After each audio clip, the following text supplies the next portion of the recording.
All right. Oh, that's doubling. Next up, we have NuWorld, which will be presented to us by Logan Turk.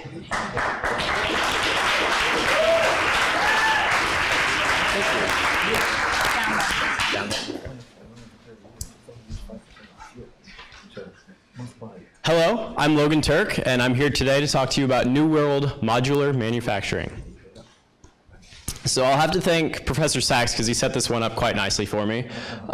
As you see here, the nuclear industry is facing a mounting cliff, and we're going to retire our entire fleet by 2050, and we need to replace that. And not only do we need to replace that, we also need to double that if we are going to meet our emissions targets. So that presents a huge market opportunity for us in the US. Not only in the US, it's a worldwide problem as well. So there's an extreme global market that we also see. There's $300 billion currently under construction, an additional $750 billion of reactors planned in the future. So the problem that we're facing is that current nuclear construction is extremely inefficient. Right now, for example, Plant Vogtle in Georgia is about $3 billion over budget and 3 years behind schedule. So that is a serious problem, and it's also contributed to Westinghouse filing for bankruptcy. We think we can do it better. So we're taking a page out of Boeing's book. They make big metal structures much more efficiently than we do in the nuclear industry, and they do it in a factory. As you see here, they assembled their plane very quickly and in an assembly line. So let's do a quick comparison of factory construction versus doing it on site. Some of you may be able to relate to this, but this is IKEA manufacturing and construction.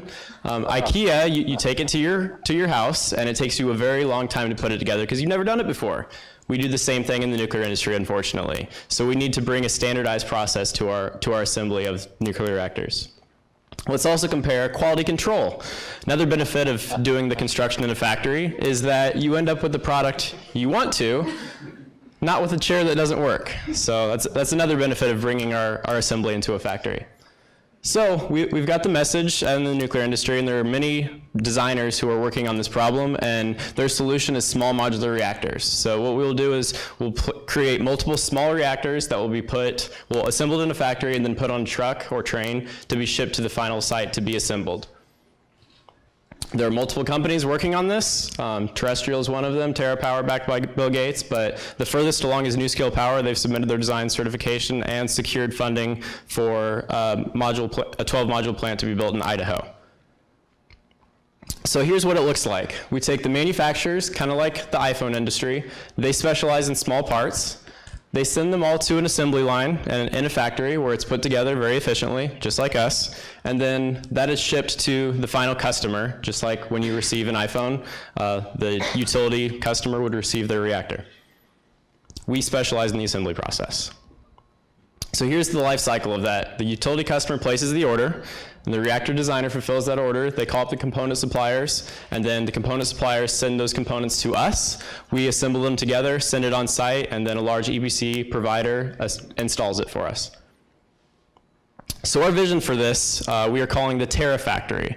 You may have heard of the Gigafactory, and we think we can do 10 to the third better. We'll actually produce a terawatt hour of energy per year in our factory. So the way that we're planning to do this is through a joint venture where we bring together a manufacturing partner to leverage their expertise, financing partners that have the capital for us, and then also the Department of Energy has a lot of funding that they have earmarked for this and are very interested in this project. So we leverage all of these partners together to reduce the risk and make this manufacturing facility. We've assembled a great team to attack this problem and develop the project. We have extensive experience in the nuclear industry, and not only that, we also have many connections that will enable us to do this. We're looking for a seed round of $2 million in funding to further develop this and bring our team to 10 members, and also apply for a DOE loan guarantee, and then we will secure our manufacturing and financing partners. Here, let's look at some numbers for what we project. We look at a positive net income in about 2021, just fulfilling NuScale's initial order. And then by 2023, all invested capital should be returned. And then if we look at our scenario of the mounting cliff, if we get just 15% of the replacement plus growth that I showed you earlier, then we expect to see about $2.5 billion worth of revenue with a $675 million in net income per year. Wouldn't you want a piece of that? Thank you for your time.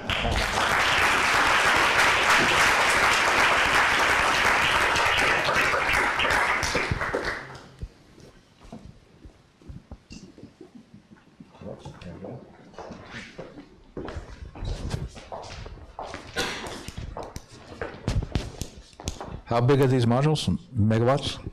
The new scale design is 50 megawatts, and there are additional designers who are going even smaller, but they will all need this assembly factory. And there's a cost figure? For the 50 megawatt? Yes, that is for the new scale power modules. 70 million, is that right? How much it costs? Yeah, 70 million per module. 70 million. Yes. Without NuWorld, how is NuScale currently planning to build their reactors? This. They want someone to do this, and that's because of actually Dylan is joining NuScale soon, and we've talked to their team extensively, and they'd love to see this happen. Paid out for manufacturing partners.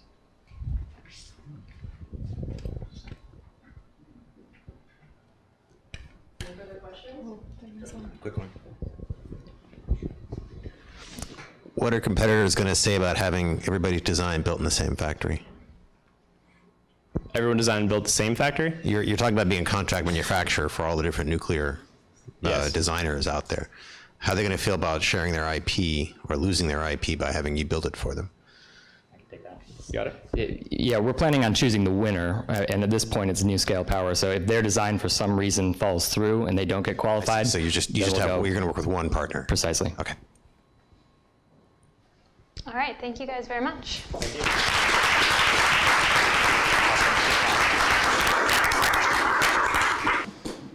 All right, last but certainly not least, we have Atomic Analytics, who's being presented to us by Katie Mummah.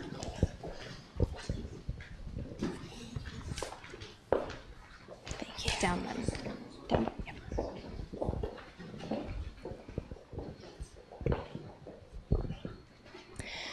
The nuclear industry is unique.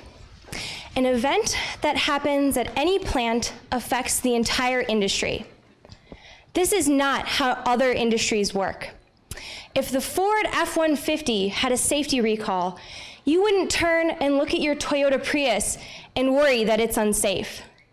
But this is exactly how the nuclear industry works. An event that happens at a single plant changes the perceptions of the public and the regulatory structures at every other plant in the US and potentially even the world. So there is a reason for nuclear utilities to share their operating experience to try to prevent events from happening at other plants, even ones that are not within their company.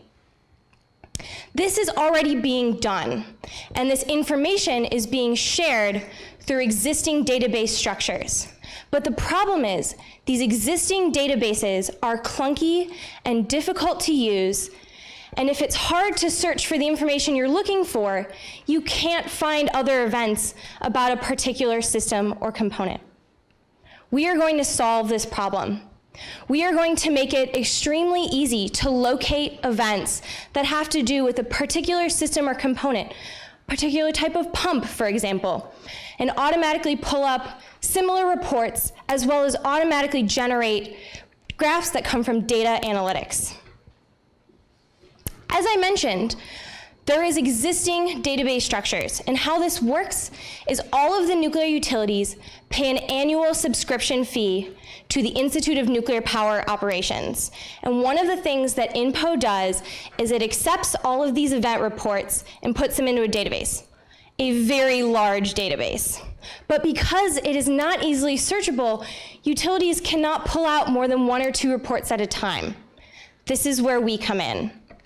We are going to make it easy to get value out of this existing database structure in exchange for a small subscription fee onto what they already pay to INPO every year. We know there is a market for this.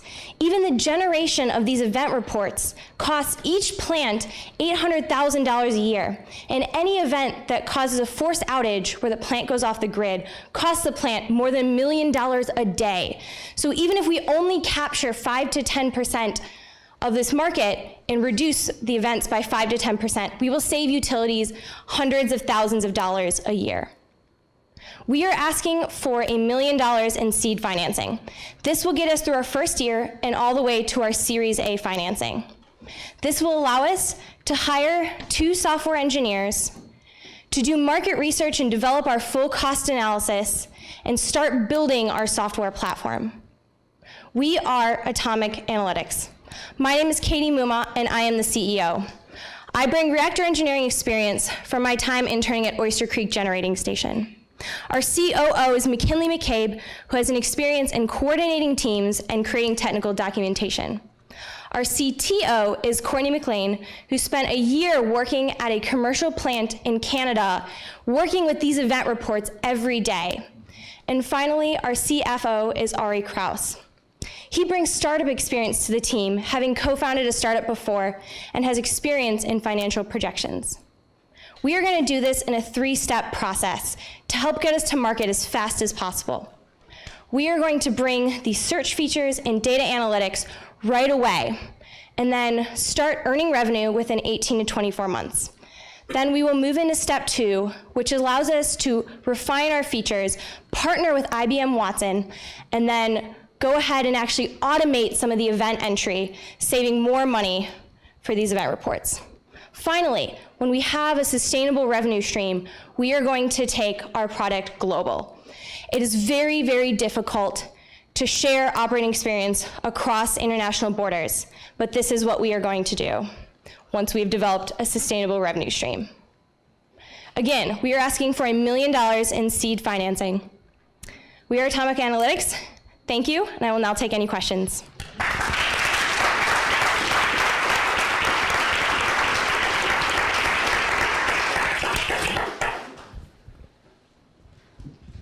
Do you have any idea of what additional fee you would want to charge on top of the subscription they already charge?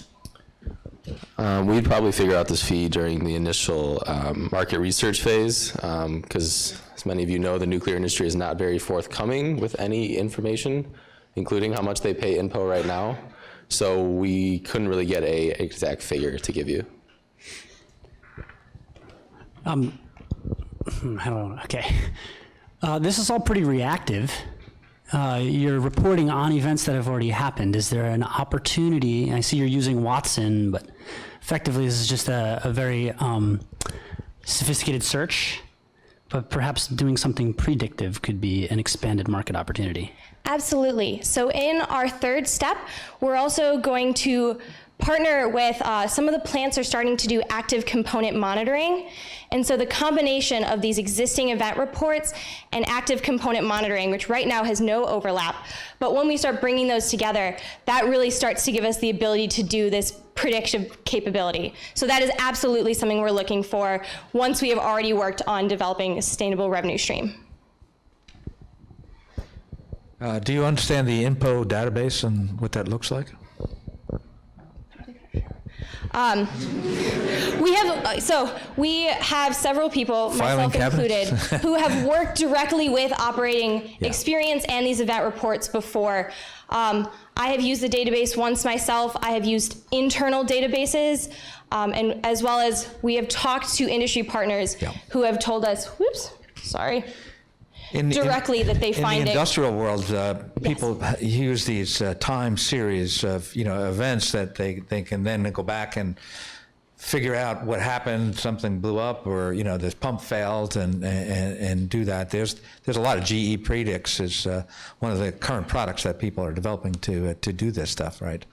And there are specific databases for that. For example, a Pi historian is widely used in power plants, and my guess is almost all these plants you'd find that, and that stores these streams.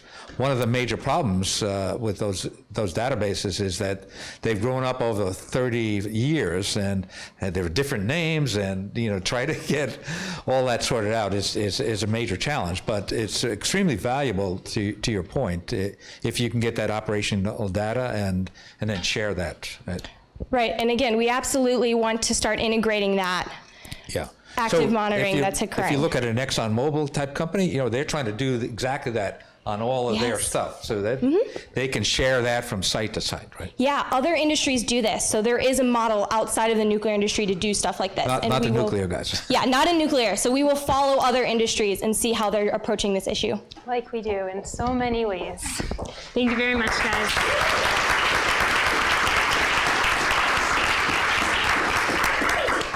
I think this is the most important, exciting moment, but maybe nerve-wracking moment for everybody over here on this side of the room. I'd like to introduce Brad Zampt. He is the Chief Science Officer of TL Biolabs, and he's going to speak on behalf of the judges to tell us who won. The runner-up would be atomic analytics. We figured that if we were venture capitalists, and that was the sole sort of metric by which we were judging people on, we would probably go with you. It's the most eminently doable idea. It's probably the fastest way to profit for us VCs if we were in that mindset. I think one of the main things was during the presentation, the really big idea of being predictive was not presented, and that's rarely, so. We would like to encourage you to go forth with this idea. Keep working on this, because being able to tell people that we have data and we have analytics that shows that your pump is on its way to failure was really where the real value proposition lies. And so now, drum roll please. Wait, I can't read my handwriting. NuWorld, congratulations.